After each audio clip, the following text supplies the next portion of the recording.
دوستو، آپ جانتے ہی ہوں گے کہ ہم نے کافی ٹائم بعد ویڈیو اپلوڈ کی ہے. معافی چاہتے ہیں، ہم کچھ وجوہات کی بنا پر ویڈیوز اپلوڈ نہیں کر پا رہے تھے. اب سے انشاءاللہ ویکلی ویڈیو اپلوڈ ہوتی رہے گی. چلیے تو شروع کریں.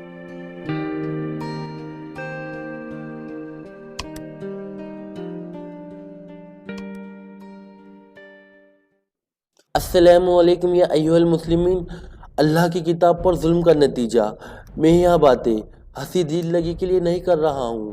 آپ ان باتوں پر غور کرو گے تو آپ کا دل گواہی دے گا کہ دنیا میں سب سے بڑھ کر جو ظلم اللہ کی اس پاک کتاب کے ساتھ ہو رہا ہے، اور یہاں ظلم کرنے والے وہی لوگ ہیں جو کہتے ہیں کہ ہم اس کتاب پر ایمان رکھتے ہیں اور اس پر جان قربان کرنے کے لیے تیار ہیں. بے شک وہ ایمان رکھتے ہیں اور اسے جان سے زیادہ پیاری رکھتے ہیں، مگر افسوس یہ ہے کہ وہی اس پر سب سے زیادہ ظلم کرتے ہیں. اور اللہ کی کتاب پر ظلم کرنے کا جو انجام ہے وہ ظاہر ہے.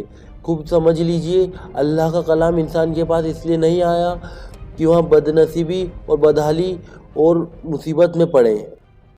بسم اللہ الرحمن الرحیم. طه ما انزلنا علیک القرآن لتشقى. ہم نے یہ قرآن تم پر اس لیے نہیں اتارا کہ تم مصیبت میں پڑ جاؤ. یہ خوش نصیبی اور خوشحالی کا سرچشمہ ہے، بکتی کا ذریعہ نہیں.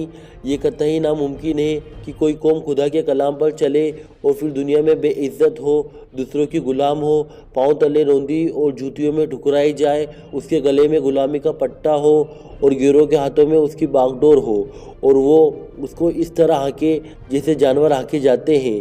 یہ انجام اس کا صرف اس وقت ہوتا ہے جب وہاں اللہ کے کلام پر ظلم کرتی ہے. بنی اسرائیل کا انجام آپ کے سامنے ہے. ان کے پاس تورات اور انجیل بھیجی گئی تھی اور کہا گیا تھا وَلَوْ أَنَّهُمْ أَقَامُوا التَّوْرَاةَ وَالْإِنجِيلَ وَمَا أُنزِلَ إِلَيْهِم مِّن رَّبِّهِمْ لَأَكَلُوا مِن فَوْقِهِمْ وَمِن تَحْتِ أَرْجُلِهِمْ.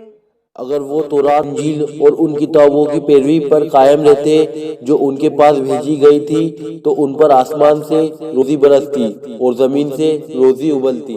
مگر انہوں نے اللہ کی کتاب پر ظلم کیا اور اس کا نتیجہ یہ دیکھا کہ ضربت علیہم الذلۃ والمسکنۃ وباءوا بغضب من اللہ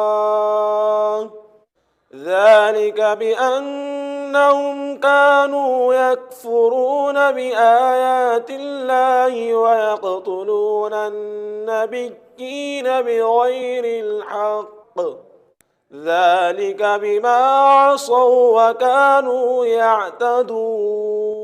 ان پر ذلت اور غریبی کی مار پڑی اور وہاں خدا کے غضب میں گر گئے.